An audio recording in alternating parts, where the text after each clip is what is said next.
Bon, qu'est-ce qu'on va faire dans cette vidéo-là? En fait, je vous parlais d'Office 365, de toute la collaboration, ces choses-là. Puis c'est un peu là qu'au niveau de la collaboration, on va commencer à en discuter. Une des choses, évidemment, quand on parle de collaboration, ça va être le partage de l'information, le partage des données. Dans cette vidéo-là, je vais expliquer la vue d'une personne qui se fait partager des choses. Donc, il y a d'autres utilisateurs dans son équipe qui pourraient lui partager des documents, des répertoires, des choses comme ça, et de voir de quelle manière est-ce que moi, exemple utilisateur que je vais faire la démonstration, de quelle manière est-ce que je vais avoir les notifications que des choses ont été partagées avec moi et comment est-ce que je vais pouvoir accéder à ces choses-là qui ont été partagées avec moi. Donc, sur ma machine virtuelle, les choses que j'ai ouvertes en ce moment, j'ai un navigateur avec la page d'accueil d'Office 365, les courriels Outlook et le OneDrive, la plateforme web de OneDrive. Première chose que je vais faire, c'est que je vais aller sur mon compte personnel. J'ai créé un fichier qui s'appelle fichier partagé et je vais le partager avec l'utilisateur qui est connecté en ce moment sur la machine virtuelle.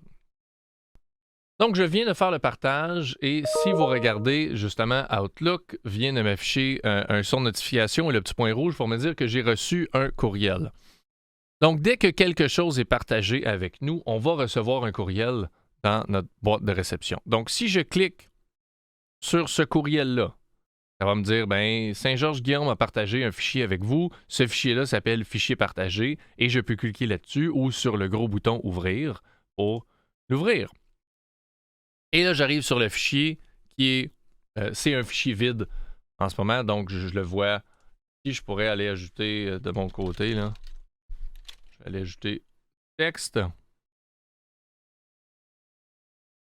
Comme ça, si je le ferme et je le réouvre, il y a maintenant du texte dans ce fichier-là. Donc, dès que quelqu'un partage quelque chose avec nous, que ce soit un fichier Word, un PowerPoint, Excel, on va recevoir un courriel.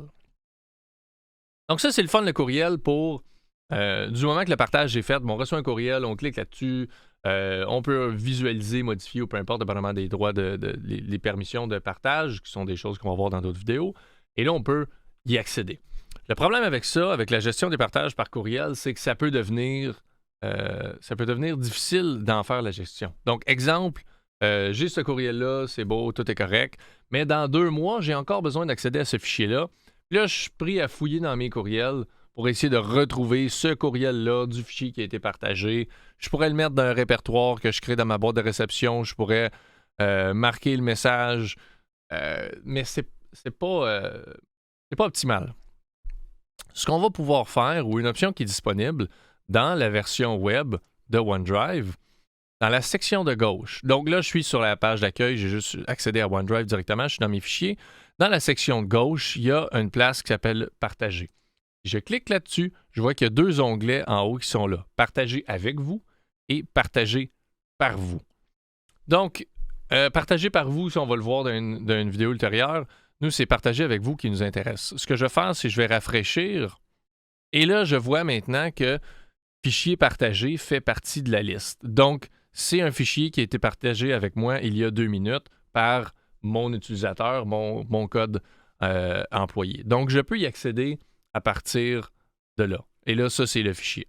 Donc, tous les fichiers qui vont m'être partagés vont être dans cette liste-là. C'est ça. On peut...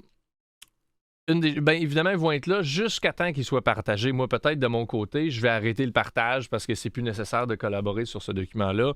Et là, je vais perdre les droits d'accès sur ce fichier-là.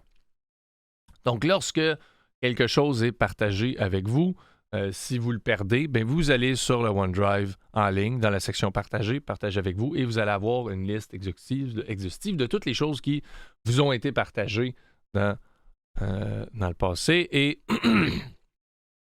les choses auxquelles vous avez accès.